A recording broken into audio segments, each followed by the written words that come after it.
You're listening to the Comic Crusaders podcast. I am your host, Al Mega, CEO of Comic Crusaders and Undercover Capes. In this show, I'm sitting down with creators from all walks of life to talk about inspiration, process, the lessons they've learned, and a whole lot more.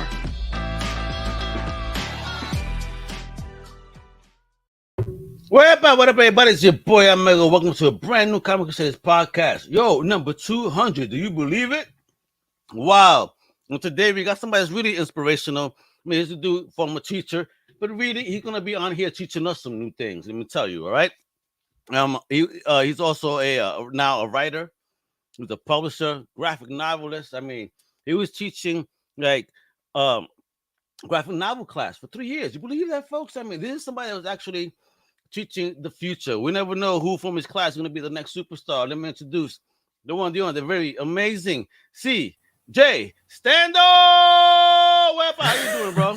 Pretty good. Thanks for having me, Al, and congrats on 200 episodes. That's a pretty big deal. I know. Man, you're number 200. Yo, look at you. Bro. And I mean, but I couldn't be happier because you're somebody that actually, you're a teacher. So salute to you. Thank you for your service. Because I know that a lot of educators go unrecognized, but thank you for what you've done to educate the next generation. That's awesome.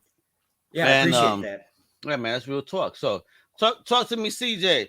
Origin story. Where are you from originally? Where you at now? And how did you fall in love with this fandom, this crazy fandom of ours?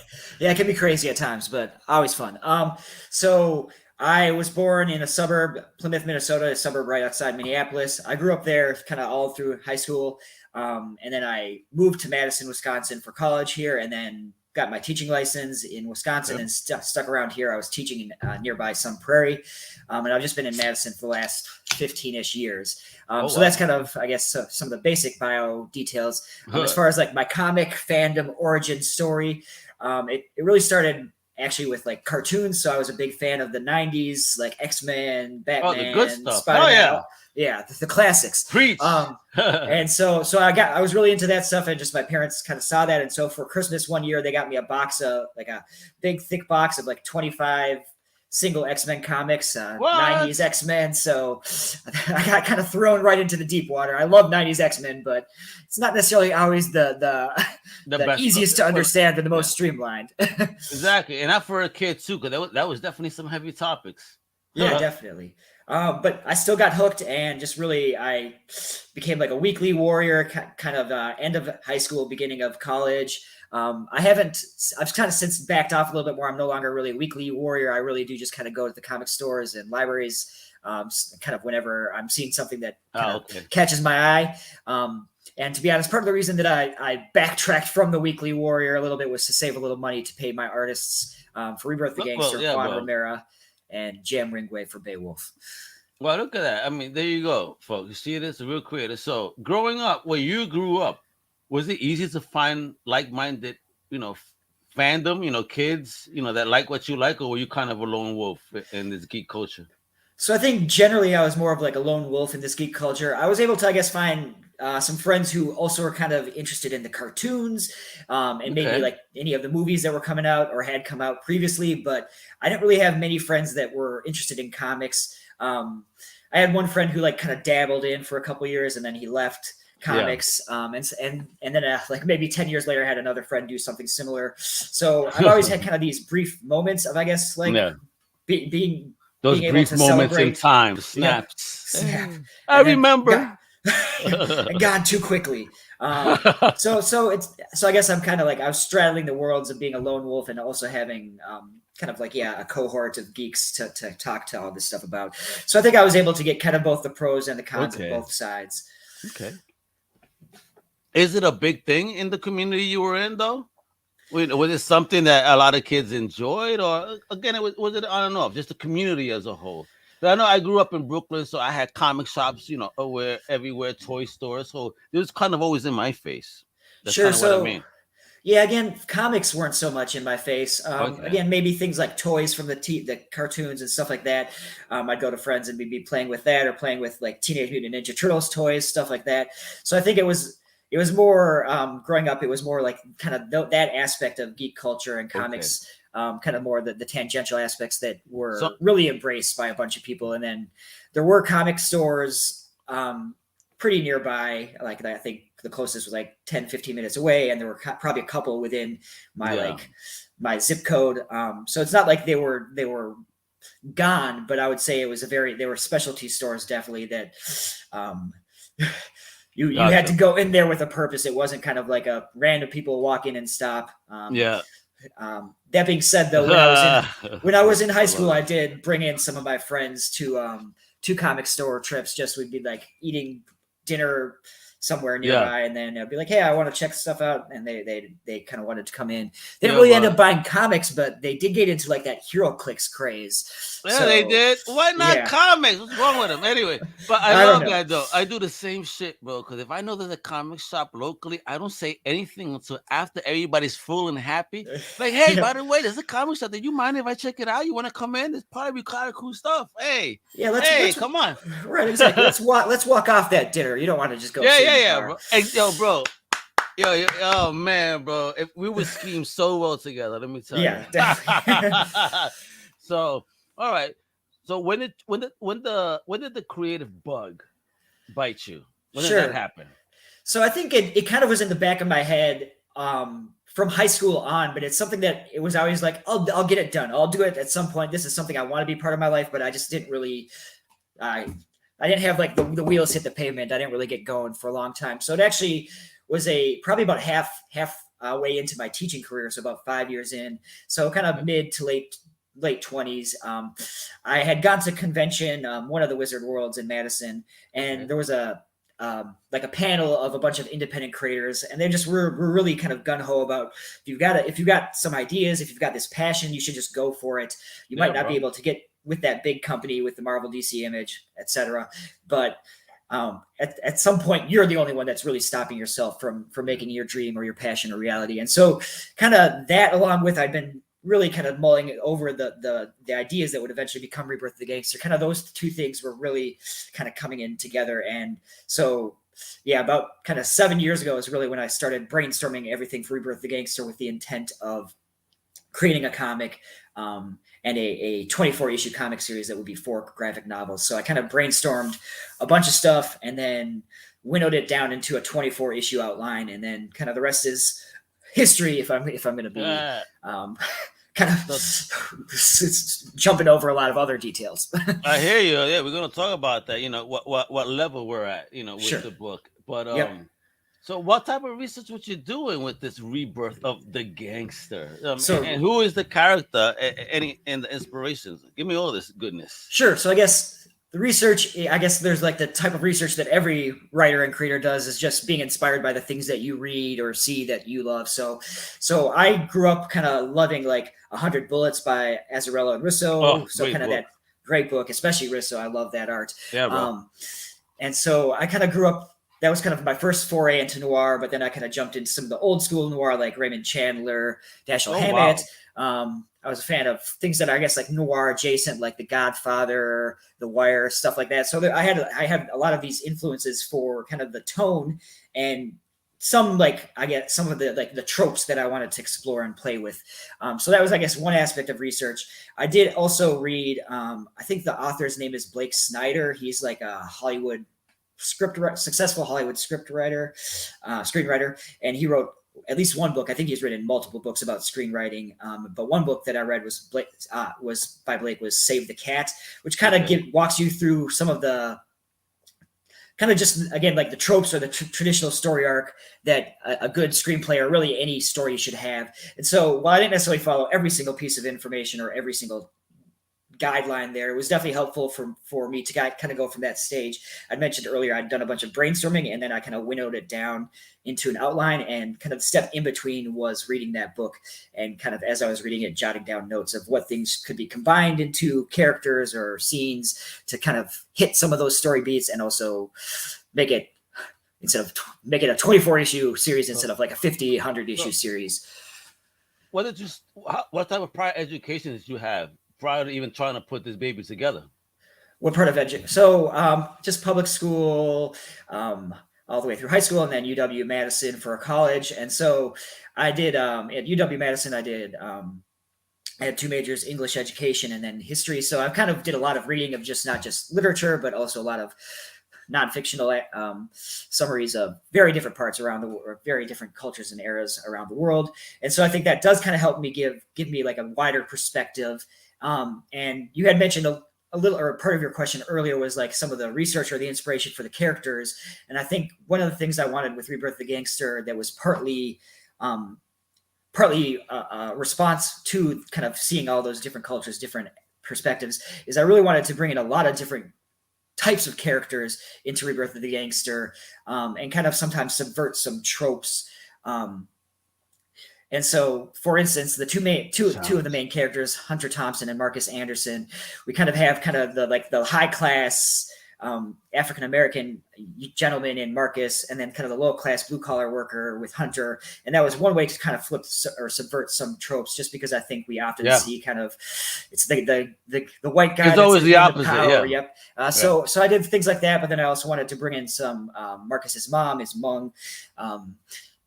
The cop that's on their tail is Mexican, and then we also have some kind of just different aspects of characters. Some are religious, some are not. Some are trying to put the past behind them. Some of them are trying to live in the past. Some of them are trying to work within the system. Some of them aren't trying to work within the system. And I really wanted to do something similar to The Wire, which is like you get like a whole view of a city, or like a microcosm that represents the city at large. I'm not going to claim that I did it anywhere near as well as The Wire, because The Wire is hands down one of the best TV shows ever. But that was definitely some of the inspiration in trying to bring in a bunch of different characters and making it, while there are those two main characters, Marcus and Hunter, I really wanted to make it like an ensemble piece, so we could really explore a lot of different themes, a lot of different character motivations, a lot of different just situations people living in the modern city can be experiencing. Gotcha. I want to show people a little tease of what we're talking about here, because this cool video. Wait, let me make sure that audio's on. It better be. All right, folks, check this out. It's a nice little tease right here. Let me know you hear it, CJ. So I'm not hearing the music. But... All right, so give me 1 second then, because this is what technology loves to do to me. Yep, of course. You know what it is, bro. And while you're doing that, I can just give a little context. This is the trailer I released about a year and a half ago when Act 3, the third of the 4 graphic novels, came out. So it's kind of where I was about a year and a half ago. And then in a few months here, we're actually going to be releasing the last issue of the series. And then a few months after that, we'll be releasing Act 4 and doing something similar for Act 4. He said the last issue, folks. He said the last issue is trying to break our heart. Let's check this out. Yeah, there it is. Yep, I'm hearing it.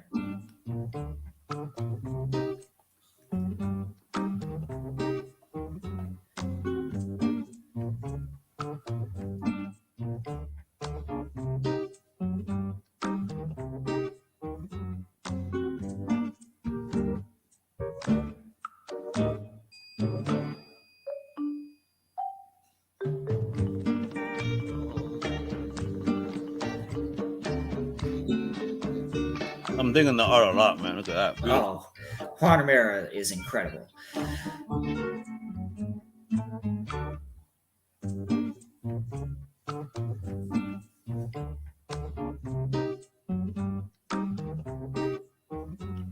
Definitely see a lot of inspiration. It's gorgeous. Look at that. Yeah, it's beautiful. I can't say enough about how much I've loved working with Juan Romero, collaborating with him.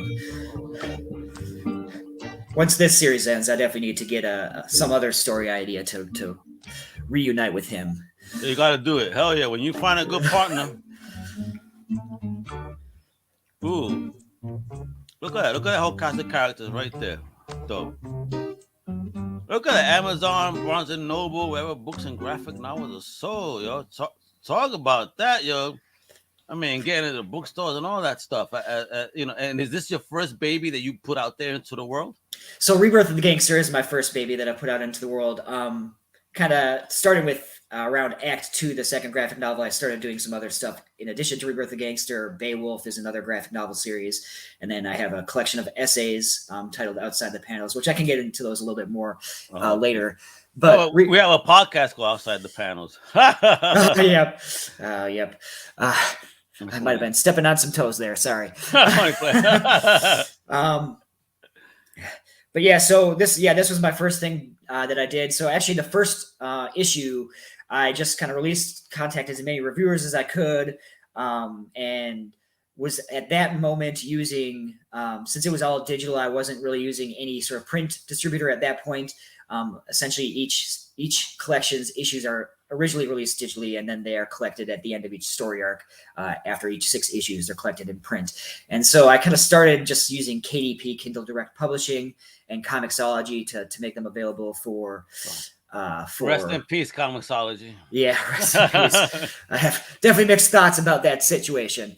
I'm sure a lot of creators do, apparently. Yeah. So I was I got my first start, kind of dipping the toes in the water with production and distribution in terms of just digital distribution, and then kind of starting with a smaller network of reviewers, podcasters, things like that to get kind of started. Eventually, I then moved to Create Space for the print edition, which got gobbled up also by Amazon. So I just did everything. Oh my God. What's going on here? Wherever CJ goes, Amazon goes. Do they have a tracker on you? Is that what's going on? They should. You never know. I like to burn all the bridges, I guess. CJ is like when Galvatron comes on the scene, like, oh, so Unicron's coming.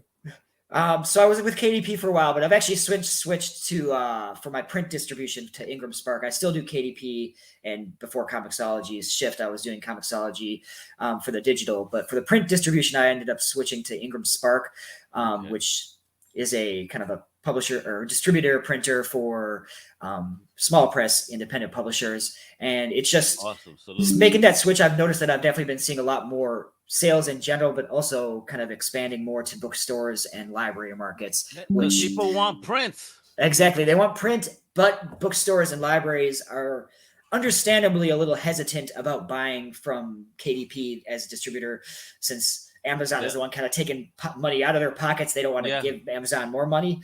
Who wants to give them more money? Right. So that is why I kind of made that shift, just because I wanted more people to have access to it and to be more likely to actually to buy it, purchase it, and get it kind of out around the country. And as I was going through, I kind of summarized my kind of printing and distribution journey. I just also kept adding more and more podcasts, more and more places for review. Sometimes it's just kind of doing cold calls, or like the email version of cold calls. The cold email. Hell yeah. Yep, which is how I got here. So thank you. It was cold like a fish, but Almega warmed it up. I said, hell yeah, bro. We're talking about gangsters. I need to know all about this. Yep, definitely. And so somewhere through that, some of them are just some random happenstance connections, like somebody who I went to college with. He is from kind of the Virginia area, and he knew somebody who's high up in graphic policy. So that let me get to graphic policy. And then I formed some over like social media, formed some connection with Christine Chester from Fanbase Press, and so I kind of was able to get started and reviewed there. I can't remember. Fanbase is dope too, man. Hell yeah, Barbara from over there, I know. Yep, awesome. Barbara. Yep. So I kind of got to know them both very well, and now I'm actually more contacting Barbara because Christine is in some publisher that I had actually submitted Rebirth the Gangster to after the first volume or two, because I did a second round of submissions for publishers after I'd had few issues under the belt. Yeah. And so for conflict of interest, she can't really review my stuff anymore. Gotcha. Hey, bro, but you got to put your stuff everywhere, man. It's about getting it out there, the story. Yep. So talk about this. Look at this cast I see right there on the corner. I mean, tell me everything, bro. I mean, what space you even get into when you were doing this, bro? Where were you mentally? Sure. So I guess it was that the birth of these ideas really started in the end of college, and it really was started as like a story about fathers and sons, and a story about kind of the divide between rich and poor, the haves and have-nots, and like how much of that is just and earned versus how much of that happens just because of systemic reasons or other reasons. And so that was, I guess, like that was the big idea that was in my head. And the fathers and sons angle specifically is something that kind of, I guess, has interested me. I've always been drawn to stories that just focus on the relationship between fathers and sons. And part of that is because my dad, he's an accountant. He worked very, very long hours. Like during tax season, he'd probably be working like 70-hour work weeks.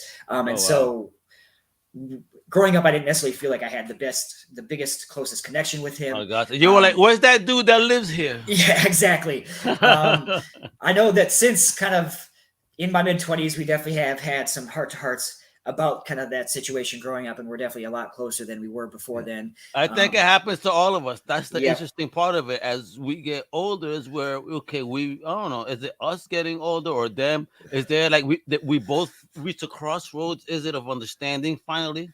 I don't know what it is, but it happened in the youth. We're rebellious, but there's that point that okay, let's chat like men, and then next thing you know, you guys are homies and shit. You know? Right, exactly. Yeah, I don't know what it is either. I think it's a little bit of both, of me having some maturity, of being able to kind of see a bigger picture, and also maybe start to see some of the traits in my dad that I didn't think were part of me. I start to see them becoming more apparent. And then some of it, you're like that commercial. You're like, you're becoming your parents and shit. No. Take all those pillows off the sofa. People got to sit.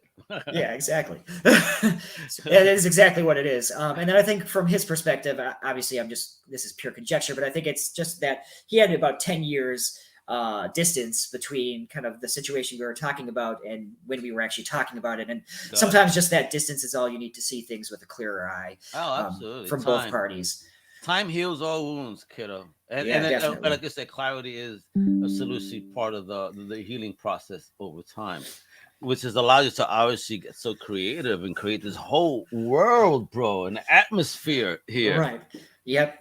And so those were a lot of the influences. In addition to being like a father-son saga, it does also just focus on the costs of like family secrets and just family drama, really. Bochinche, like us Latinos say, bochinche. That's gossip, all that drama. Yeah, bro. Yep. And to get another personal with that, I guess another part of the impulse, the reason I wanted to do this is that my family definitely had some interesting makeup, interesting drama. My brother, I don't think there's a family that could say that they have not had something absolutely like nuts happen. Yeah, that's true. If that family exists, then you guys must be very happy. Right. Yep.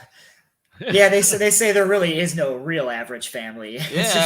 We pretend there is. Yeah. And then maybe who has the most fucked up events in their lifetime. Right. Okay. Right, actually. Yeah. And in some ways actually having that like average family vision in your head is almost bad, because then you're like, well, my family doesn't meet up to that, and no family does, but leads to some bad feelings regardless. So not to get too into that, but there was definitely some family drama. I guess the main thing is that my parents divorced, my step-parents divorced, and they essentially switched partners. So my stepmom and stepdad used to be married to each other, and they divorced. Yeah. Oh, yep. Okay. So it's just a little do-si-do square dancing type thing. Oh, wow. Okay, I'm tired. You want to trade? And so just that led to, and there was some stuff that happened in between like the four of them that we never knew about. Oh, God. And there was some like just kind of a lot of the drama, because I think my parents ended their marriage relatively amicably, but my step-parents didn't. And so there was like some drama and animosity from that. And so I guess I always just wanted to experience this idea, again, of how fathers and sons interact and how their relationship evolves and changes, but then also how that's part of a bigger piece of the puzzle, how it's part of a bigger just kind of story or narrative with family secrets, family drama, and like the push and pull of how much do we owe them versus how much I love this. Do we, I guess, also owe them, but for negative things? How much do we want to push away from them? How much do we want to be close to them? This is a novela, bro. This needs to be on Telemundo. Yeah, it should be, joking. I mean, you're going deep on this. I love it. I mean, if you had like a choice, you want this to kind of be a TV series, a movie. I mean, how would you love this to go? I mean, and do you maybe have that to be part of the bigger picture? So, I think ideally what this would be like the one season of an anthology series for TV. I think there could be like a Rebirth of the Gangster anthology show that the first season would just be the comics, and then this comic series, and then the other seasons would be other other dig it. noir or criminal or I love that type of thriller stuff, man. That's what we stories. need. That's what TV is missing. I remember Yep. growing up watching Monsters, Tales from the Dark Side, Twilight Zone, Amazing Stories. I mean, we had such cool stuff growing up, and it's like, wow, where is that now? The one and done Yeah. stories, you know, Yeah, in the that's season. it's definitely becoming too much a thing of the past. And I guess I would also think it'd be cool if the subsequent seasons would be other adaptations of other comic book properties that fill this kind of noir crime murder mystery. So how genre. big is this world? I mean, are you expanding it beyond this, or what? Or is this kind of, because you're talking about you're going to end the series finally, right? You've achieved your goal of 4 volumes, so that's 24 comics, 6 per graphic, so that's right. Yep. Okay. Awesome. So my goal at least right now is just to end with issue 24 to get out that 4th trade and then to be done with the series for now. I do have a prequel in my head, or a prologue in my head of Hunter and Marcus's parents when they're younger. Since a lot of what they did in the past and what happened to them in the past directly influences Marcus and Hunter in this story, and specifically influences. I haven't really talked much about the plot, but essentially Marcus and Hunter are the sons of these two families, the Andersons and the Thompsons, who have run together in the past doing some dark, shady stuff that they don't know about. As the series starts, though, they start to find out more. They start to find out more and more about what happened in the past, including how it has tied to unsolved murders, for instance. And then through that, Hunter learns something that makes him want to get revenge on Marcus and the rest of the Thompson family, Marcus's parents. So I've kind of wanted to do a prequel to see what really happened between these sets of parents. So I think that would be an interesting thing to do down the road. I do need, I think, a few years break from this to kind of get, again, just some perspective, but also to work on some other projects I have that I've started or really want to start. I've done some maybe brainstorming. And so I kind of have that. One thing about me as a creator is I get when I've been doing one type of writing a long time, I get that itch to be time for a change. I got to do, time for a change. So I don't really plan on expanding the world quite yet, but I do, like I said, I have some ideas for a prequel. It's really awesome that you recognize that, though. Not many creators will listen to the itch, if you will. So, it's good on you. I mean, is that something that you picked up on? I mean, what is it? I mean, do you just get bored and you say, nah, I have a new idea and it's going to be totally opposite? How does that even work from a creative perspective for you? So I think there are kind of two, I guess, paths with kind of that I guess the genesis of an idea, especially I guess when I'm in the middle of something else. Like when I was writing Rebirth of the Gangster, I suddenly got this idea for I've been working in crime thriller, but I want to do some different genre. I don't want to make too big of a leap yet. So I decided to do a horror thriller. So that was my way of kind of, I knew that I wanted to do a genre that was a lot closer than going from maybe crime to romance or something like that. Horror and crime kind of connect a little bit more, at least in the tone. And so I was looking for a different type of story, but I guess I wanted to kind of ease that transition with being able to use some tonal similarities so that it's not like I'm learning everything brand new from scratch on this new idea. Baby steps. And then so I kind of knew that was the story that was the area I wanted my story to go in. And then I kind of dug deep into some of my older inspirations in terms of horror, but then also something that doesn't necessarily seem horror, but I think can be horror or at least horror adventure adjacent. And so I've always been a big fan, at least of the Lovecraftian mythos. There are definitely problems. I love Lovecraft, bro. That motherfucker was sick. He's a sicko. Great books, great stories. I mean, I've seen possibly every movie that's related to Lovecraft because I mean, he was a genius beyond his time. Obviously his writing, dated writing. I mean, don't get offended, people, but I mean, it was some crazy shit in his time. I mean, this man was ahead of his time. Oh, hugely ahead of his time. You're seeing a lot of horror just now playing catch up to him. If they're not playing catch up, they're at least stealing from him. You ain't lying. Yo, salute to that brother, fellow Lovecraftian. Thank you, bro. So I knew I wanted to do something kind of with the Lovecraftian mythos. especially kind of like the elder gods mythos of Mm.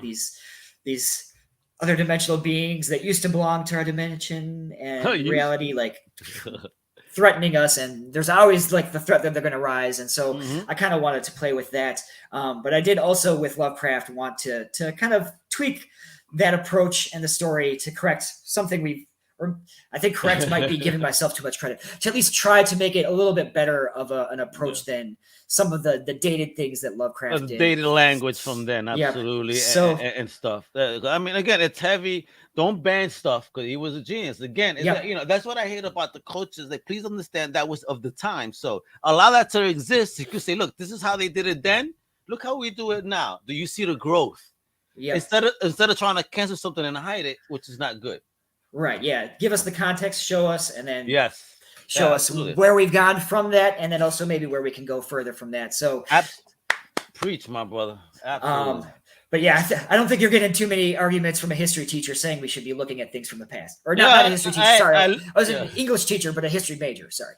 But I loved history too in school. As you, what my wife thinks I'm such a geek because I be watching the History Channel and I'm like all in it and like taking notes on stuff sometimes because I have my own ideas. And she's like, you're such a geek. Like, I love it. History repeats itself if you really pay attention. Yep, it repeats itself. It might not repeat itself exactly, but at least it rhymes. I think it's like a paraphrase of something that. It happens on a multiverse level. Yeah, multiverse level. So yeah, I knew I wanted to do that, but I guess I was looking for something to make it a little bit more unique. Part of it was bringing it to the modern day, and that was one way to kind of, I guess, try to get away from some of the dated elements of Lovecraftian writing. But I also knew I wanted to put another spin on it. And so I really can't actually remember what made me think of Beowulf, but Beowulf, I don't remember what made me think of it. But once I thought of Beowulf, I realized like, oh, Beowulf kills Grendel. And then that turns out that's not the real threat. The mother's the real threat. Yeah. And to me, that kind of seemed like there could be a way to take that part of the story arc and combine it with Lovecraftian mythos and make it kind of use that to turn it into more like of an old school serialized storytelling where we have like the A plot, which I guess for lack of a better analogy, I'll just call like that's the Grendel plot. Our hero facing that first main monster that we think is the main monster. And then at the end, that actually introduces the B plot of these exiled gods, I call them, which is my take on the elder gods. That like this is the bigger threat. For lack again of a better analogy, it's Grendel's mother. And so I kind of something about that just fit really well for me. And it was a way to then continue doing some kind of like more one and done stories, or at least more self-contained stories that build towards that bigger exiled god storyline, while also having a bunch of these monsters, a bunch of these Grendels, to kind of, I guess, level our hero up and like suck you into the world so that there's this big climactic battle with that with Grendel's mother, with the exiled gods there. So that's kind of how that those ideas mesh together. And then I also just realized, in addition to like wanting to kind of, there was something about Lovecraft that didn't sit well with me, which is, we've kind of mentioned the dating stuff. There was also one thing about Beowulf's story that never sat well with me. It's supposed to be like this big heroic epic. And when you read like the original, or when you read the epic, or at least the translated version I've read, like, there are scenes where Beowulf is waiting for Grendel to get there. He's in the bed, and then Grendel comes in like in that big hall. He's killing a bunch of people, and then only finally when Grendel gets to Beowulf's bed does Beowulf jump up and like start taking on Grendel. It's like, could you have done that when he attacked the first? You know guy? what I mean? Like, save your people. What's you're wrong like a part-time. with Yeah, you're like a part-time hero, and so I guess. But that idea of like he's this great hero, but he also isn't quite what we think a hero is. Kind of influenced me a little bit of. In creating Brenda, Beowulf's main character, Brenda Amy Edmonton. You know what it was? Beowulf needed to smoke a blunt apparently before Grendel came. So he's like, hold on, let me smoke this and just feel relaxed before he comes here. So I'm more lucid when I with the sword play. You know what I mean? That sounds pretty likely. But yeah, so I wanted a hero who had like, who didn't fit the typical model of a hero, who had some weird flaw. I don't quite know what I'd call that flaw with Beowulf. Well, you know what? I know the flaw. He's just an asshole. You know that it just act when he wants to. It's like, okay, is this worth my time? Type attitude. Yeah, and that's kind of something similar to Beowulf. So Brenda, I wanted her to have that, like, she's like that reluctant hero, and she's more in it for glory and for fame than for doing the right thing. At least at the beginning, that's kind of part of her journey, is to try to see if she can get away from that motivation. And I guess from my reading of Beowulf like 10 years ago, so there's definitely some distance removed, so I might be remembering things incorrectly. But I guess that was partly one thing I thought about Beowulf, is that he wanted to be the hero and he wanted the glory, but he didn't quite so much care how many people got hurt in the process. Yeah. And I guess that's like that kind of motivation, or that kind of perspective, is makes that scene of Beowulf waiting for people to get killed and waiting for Grendel to finally get him. It's like a Wolverine type character. You know, like everybody respects him, he's the killer, but you know, he's not really someone that they would want to kind of really hang out with. You know what I mean? At the end of the day, it's like, all right, yo, you know, you're ill at what you do, but all right, that's it, bro. You know, you can't be anything above that, apparently. Yeah, and so Brenda in Beowulf became again somewhat similar like that. Like we can respect that she's a very good investigator. That when she does actually set her mind to do something, she's pretty good about doing it. But we also have that hesitancy about like really identifying and supporting her, because she's not necessarily the most sympathetic and empathetic character, at least at the beginning. Again, some of the journey is that she hopefully changes some of that, which is also kind of to go back to this idea of like switching from one type of story to another, from Rebirth the Gangster to Beowulf. Yeah. That is kind of the opposite approach I had with the characters in Rebirth the Gangster. So Brenda and Beowulf, again, she kind of starts off not as likable, and the goal is to make her more likable by the end. Do a Carlton from Bel Air, from the current one, because I hated him, and by the end of the show, I'm like, oh man, he's such a cool kid. Yeah. So yeah, I'm trying to do something like that. And Rebirth the Gangster was exactly the opposite. I wanted them to start like, each chapter focuses more intently on one of the 6 main characters, and let's really get to know them so that we can really empathize with them, really like feel for them. And then we start to see them maybe do some worse and worse things, and we lose some of that empathy, some of that sympathy. I don't think we lose all of it, because again, we had that foundation to really get to know them, and even if we disagree with their actions, their motivation at least is understandable to us. And so that was, again, I kind of like to do things like, when I'm switching to a different project, I like to do something a little different, but I guess, like I said, there's like something I like to build in those safety nets. Let's have some similar tone. It's horror, but it's going to have a similar tone and pacing as maybe Rebirth the Gangster. Going to focus. Family is at the core. Yeah, I'm going to focus on only one character in Beowulf, really, and an ensemble in Rebirth the Gangster. So that's different. But I'm going to do something relatively similar. Yes, just flipped. I'm going to do something similar in their character trajectory. Yes, it's flipped, and like going from bottom to top or from top to bottom in one and bottom to top in the other. So I guess that's kind of always how I've been approached trying to create and branch off into something new, is to do something that is new, but also has some things I can, like some anchor points that I can latch onto that I have experience with, so that I can use that kind of, again, as like the safety net, as a way to bolster me up while I'm trying these new things. Wow. Awesome. Look at that, folks. So we could buy the previous copies. How can we read the previous material? Sure. So you can, print copies are really available, Amazon, Barnes and Noble, any sort of bookstore, graphic novel retailer. Online, you'll be able to get to them. If you just randomly go into Barnes and Noble, they may or may not have the book on the shelf at that point, just because they sell out. They sell out, and they sell out. That's what it is. Yeah, they sell out, and also depending on where it is, like the stores really close to me definitely are the ones repping me more than like maybe the one in like Washington State or something like that. Gotcha. But yeah, you can online get them anywhere that way. Digitally, it's Amazon or Comixology. You can get them, and this is for Rebirth of the Gangster, Beowulf, and Outside the Panels. You can get those all digitally on Amazon or KDP. Awesome. Comixology. My short story or my essay collections of essays, Outside the Panels, that's actually print everywhere, and then it also has an ebook that is available everywhere, not just Amazon and not just Comixology. You could go to Barnes and Noble and get it. Hey, well, you're everywhere, kiddo. Look at you. That's great. Yeah, slow bit surely. I kind of started with digital, then print. then that's an awesome journey, then man. ebooks for all distributors, and then Outside the Panels also actually has an audiobook narrated by me that's like available on Audible, stuff like that. So it's kind Wow. of everything.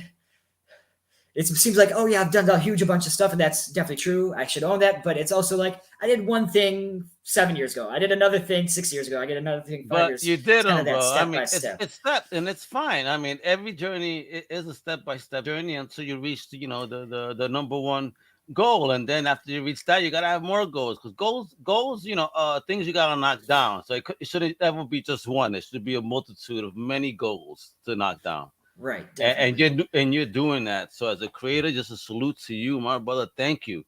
Thank you for Thank you. sharing your story, putting yourself out there, your creativity, and sharing that with the world and with us.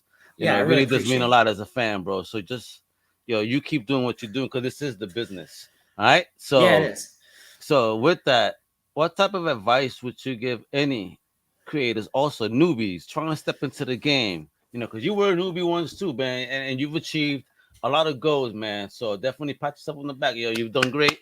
And how can let the newbies know what they got to do to at least get to where you at.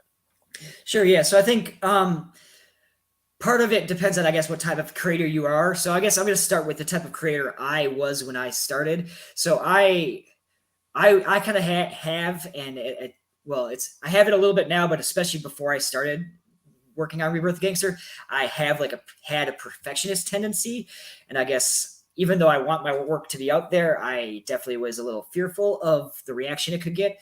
So for Rebirth Gangster, like I said, I spent like a year just brainstorming and then outlining the whole series, and then I kind of jumped into, okay, now let's do script 1 for issue 1. And so I had by the time Juan Romero, the artist for Rebirth the Gangster, actually had finished drawing issue 1, it was probably about a year and a half after I had started brainstorming for the series. So for me, I think that long path of brainstorming a lot, doing a lot of revisions to the outline, stuff like that, I think that helped me with my perfectionist tendency.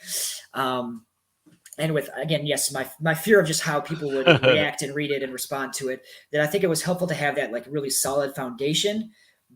But at some point, I needed to let go of that perfectionist tendency and that obsession over every detail of all the minutia. Yeah. And I realized okay, now I'm starting on issue 1, and let's just focus just on issue 1 now. And if there's something that seems like a better fit than what I outlined it, I'm going to start now listening a little more to my gut than just my brain, because my outlining and kind of brainstorming, all that stuff was really just about brain and trying to be intellectual and analytical about how does this flow. But then once you start writing it, once I started really writing dialogue, writing scenes, I realized this is definitely going to take on a life of its own. And there are some things that I thought would happen in issue 8 that maybe I should make them happy at issue 4 at this point. Okay. And so I think that again, yeah, kind of starting with that really solid foundation helped me, and then kind of learning to let go and learning to be a little bit more flexible, learning to kind of follow the voices of the character, and just kind of be, just a little more adaptable. That's been very helpful for me in general. And I think also kind of something to kind of dovetail into this is a similar approach worked really well with my artists in general for all things, but Juan Romero for Rebirth the Gangster specifically, is that I would write scripts that were I would write scripts that were really detailed, full script. I'd even insert some images of the way I thought the panels should be laid out. And I did that for the first few issues. And then I'd say, if you have anything that you think would work better, go for it. And he did that a little bit. But I think that he still was kind of, especially early on, trying just to kind of pay proper respect to I guess my vision. And so he didn't go away from my possible layouts much. And the more that I realized that the few times he did, he ended up coming up with something better than what I had. Surprise, surprise. The artist knows how to lay out, how to make it look better, how to make it visually just appear on the page better. That's a big surprise. But the more I realized that, I really shifted just to doing more of the traditional Marvel style approach where... Hey, Dave the Soul right there giving me a shout. Oh, yeah. I appreciate that shout out. Hopefully we can get you for volumes 2, 3, and 4. Yeah, get them. I completely agree. Juan Romero is so underrated. I think even just this story of me being like, oh, I just could do Marvel style, trust him, and he's going to come up with something better. I think that is one perfect example of how truly underrated he is, that the more freedom you give him, the more he's bringing his A game to the table, and it just is incredible. That's writers should give. I mean, artists listen to the writers, narrative, and then go for it. And before you go buck, just make sure y'all agree. But that's how it should be. It's like, okay, I got your vision. Don't micromanage. How do you feel about this? And let that creative freedom flow. Look at it. You were so pleasantly surprised, obviously. Like, holy shit. Damn, brother. Yeah. And so yeah, I think that has definitely been kind of something similar again, where I just needed to, I guess part of it is like starting with more control and like a more detailed foundation helped me, because because of the issues I've talked about. I also have anxiety and depression, which I haven't talked about, and I'm not going to get too much into here, but I think that does also influence some of these things, but that eventually I need to realize, like, take the hands off. There are some things maybe I still want to control, but there are many things that I don't need to control, and that if I try, it's actually going to make it worse. And so for me, that was very helpful. And then I'd say for Beowulf, for instance, I did a little bit of like putting a lot of brainstorming, a lot of details, but then I jumped into, nice, thanks. But yeah, I think that when I switched to Beowulf, I was just much more about like, I have this outline, but I'm going to be following my gut more and collaborating more with the artists. I think, went to Marvel method within that first graphic novel. It's kind of like that first prestige format graphic novel. It's like a 50-page issue, I guess. So we did it a little bit earlier than I did with Juan. And that's, again, just because I think I like having a little bit of that at the beginning, but the more that a little bit more of control and details at the beginning, but the more that I've written and collaborated, the more I realize, like, I need to make that, it takes a village. Shrink that more and more and more each time. It takes a village, to create something, because again, people are going to be just as passionate about your project as you are when you give them that access and they fall in love. So it becomes such a symbiotic and collaborative effort that only creates a wonderful product like what you have with Rebirth of the Gangster. So kudos to you, the team. You guys are definitely built something very special and awesome, bro. Thank you. And yeah, again, I just really want to keep saying Juan Romero is incredible. To get more detail, like I think I just keep giving these blanket statements of he's awesome, but kind of as the comment had said, like, he has a great line weight and just like clean line. So there's not very many extraneous details.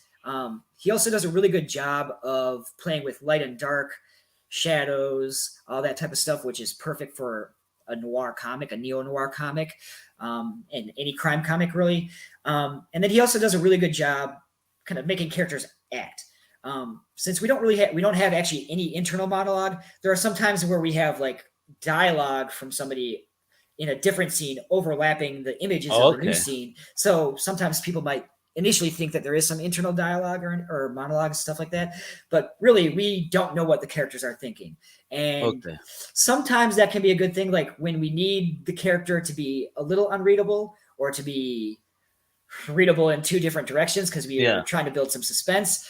Juan can nail that. He can make the character not completely readable, but plant some seeds to let you see, like, oh, this part of the person's face makes me think they might be doing this, but the way they're holding their body thinks they might actually be thinking this. So Juan is great at acting in that regard, but also at capturing the acting for characters when we do want to know what characters are thinking. When we want to see that he knows how to emote a character in the proper way.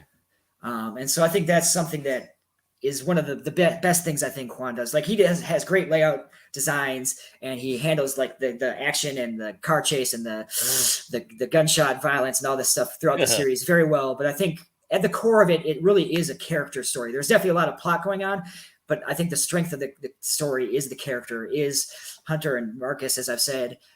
Hunter's mom, Andrea, who's kind of looking to a little nostalgic for those old days and starts maybe getting back into some of the dark stuff. Hey, Linda, Hunter's mom, who's dealing with cancer. That's when I thought it was out. Yeah, just when you thought she was out. And another similar, Linda, Hunter's mom, she's an opioid addict, and she's kind of kicked the habit, but now she had kicked the habit as much as you can. If you're an addict, you're obviously still an addict. Yeah. But it's a lifetime journey. Yep. But but then she faces the new Hey, obstacle. William, shut up. Yeah. Look at that. Thank you. Look at that. He knows about Juan. Yeah. There you go. Agreed. Yeah, I can see that Compliment. Mignola effect. I can see some like Darwin Cook, Charlie Adler effect, but I agree he's kind of transcended to his own style. And yeah, just again, Linda, she got Hunter's mom developed cancer, and so now she's struggling with that, but also with the pain meds that are opioids that deal with her addiction. We have a cop who used to be friends with Hunter back in high school, and now she's on the case. Facing some conflicted loyalties between Hunter and the case, but also between her job and her partner. Damn, man, I'm hearing so many things. Old gangster movies. I'm hearing Power. I'm hearing so many different things here. You're right. This is dope, bro. Empire. What the hell's going on? I wanted to make it something that truly justified that 24 issue length, because I wanted to have enough depth for people to keep rereading, for things to be like setting things up in issue 3 that don't get really relevant until issue 13, stuff like that. I think I did something that's standard or pretty standard for beginning writers. Is this is my first thing. I'm going to throw a bunch of influence, a bunch of what I want to do, because I want to, since it is my first thing, I don't know what else is going to happen after this. And I want to make this first thing as much a reflection of me and my interests as possible. And so, yeah, that's why I've thrown in everything but the kitchen sick, I guess. You got this, kiddo. I know you do. Because this is awesome. Obviously, you have fans that appreciate it. So yeah, obviously, I appreciate all the good words. You're winning, bro. You're winning. You got it. Thanks. You got this, kiddo. You and Juan, and salute to you and Juan. God bless you guys on the journey. Thank you for the time. So again, folks, I want you to follow my big homie right here, CJ, on Twitter. And Insta is CJ_Standal. And on Facebook, you just straight up CJ Standal, Standal. Okay, folks, just in case you need that spelling. Yeah. And that'll be the same for the website. It's CJStandalProductions.com. They got links, you got images, so you could get a taste of the beautiful words and art by this amazing creative team. So make sure you check that out. Brother, you've been nothing but an amazing guest. You got this, kiddo. I can't wait. I appreciate how this ends, bro. It's gonna be nuts, isn't it? It is gonna be nuts. Yeah, the last few issues are wild. Thank you, actual Marvel expert. Yeah, thank you. Wepa. And yeah, two quick things before I forget. One, just you've been a fabulous host. Kind of helping, thank you, asking the right questions, letting me kind of speak, which I appreciate. I think I'm not a teacher anymore, but sometimes that teacher impulse needs to get out. But yeah, keeping it a lighthearted and very positive affair. I appreciate it. Nah, bro, that's what we do at Comic Crew, man. It's all about the love for people like you, creative people. Because again, like I stated when I give you your flowers, it takes a very special and brave kind of person to put, something that they love out there in that creative space. To be judged by others, because that's what's gonna happen at the end of the day. But also for me, I don't judge. I enjoy it. I loved it. That's that. Yeah, I'm the same way. And actually, the more I've created, the more I realize I can be reading something and be like, oh yeah, I do this differently. But the more that I create, the more I realize like there's a lot of stuff going on behind the scenes that I don't know why it led to this. Yeah. I'm going to give them the benefit of the doubt. I'm not going to judge. I'm just going to say like this is what worked well. And exactly. I know things sometimes get out of our control, and that's just what happens. Yeah, man. Ain't no need to disrupt. You could be creative. Constructive in any type of criticism for anything and everybody. Don't tear it down. Just talk about what you love, and they'll get the hint about what wasn't love, right? Right, exactly. That's all. I hate when people tear down anyone because again, I can't write or draw for shit. I could attempt. So, that's why I say I look up to people like you. I mean, you guys are heroes, inspirations, and motivators. So, yes, again, thank you for doing what you do, especially as a teacher. Again, I once again salute you for your service because I can't imagine teaching a bunch of kids, brother. Whew. I have one kid, and that was a handful. You know what I mean? So, with that, my brother. Don't you worry, but with that, brother, thank you again. Much love. And my people, you know what to do. It's comiccrusaders.com, undercovercapes.com. Check out my extended family, Johnny Hughes on Outside the Panels. Been dropping shows like crazy. Every week, dope interviews. Cinema Crusaders dropping every Tuesday, Thursday with some stuff. You got What's Your Source Radio tonight on his channel. Check out Brian Adam. He got some funny stuff going on tonight that you're definitely going to love. And with that, I'm out. Hasta la próxima, mi gente. Thank you again. Thank you for listening to the Comic Crusaders podcast. If you like the content, please subscribe and turn on notifications. Also, please visit comiccrusaders.shop and our extended podcast family over at undercovercapes.com. And also, make sure to download the Comic Crusaders app on the Google Play Store today.